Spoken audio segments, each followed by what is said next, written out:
นี่แหละที่เป็นห้องว่าเมนูที่ว่าเขียดแค้นแพ้ตั้งได้มานี่นะตบอย่างเดียวบิดตบอย่างเดียวนี่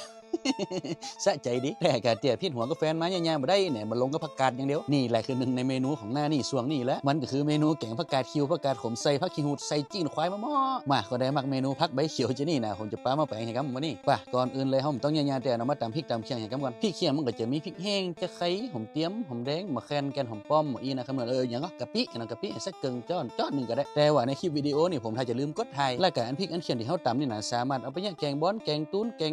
แกงยวกก็ได้หมดมาแล้วก็หลังจากที่เฮาตำพริกตำเคียงอย่างเสร็จเรียบร้อยกับนี่เฮาก็จะเอาพริกเอาเคียงนะมาคั่วมาเจ้ากับอันหยังจีนควายก็ได้จีนไก่ก็ได้แต่ว่าแกงผักกาดใส่ผักขี้หูนี่นะมันจะเปิ้งกับจีนงัวจีนควายนี่เปิ้งสุดละหลังจากนั้นกันว่าเฮาคั่วไปสักจำลำแล้วก็เฮาก็จะเตรียมน้ำเปล่าน้ำสะอาดน้ำบาดาลนะแล้วก็จะอ้อยใบกิ้วให้สักเล็กน้อยหลังจากนั้นคนได้เขียดแค้นแพ้ก็กึดหน้ากึดตาเอาเนาะ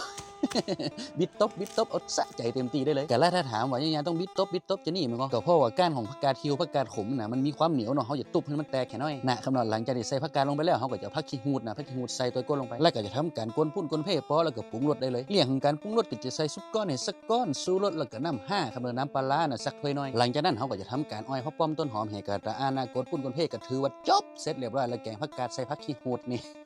ใส่จีนควายพร้อมอันแกงผักกาดจะนี่มันบ่เหมือนจ้อผักกาดเนอะจ้อผักกาดเขาจะจ้อจนป้อมันผักกาดมันเหลียงหมดนะถ้าแกงผักกาดจะนี่นะมันต้องเขียวๆจะนี่มันถึงจะเหมาะมันถึงจะล้ำเสร็จเรียบร้อยก็ตักใส่ถ้วยใส่จานขึ้นเสิร์ฟได้เลยว่าแต่วันนี้นี่นะถ้าคนได้มักมาแควนน้อยมันก็ตำมาแควนอุ้ยหน้าก่อนพ่นมาขังนั่นก็ได้นั่นก็หอมเหมือนกันแต่สำหรับผมแล้ววันนี้หันก็ตั้งหน้าหันเป็นปุ๊กนั่น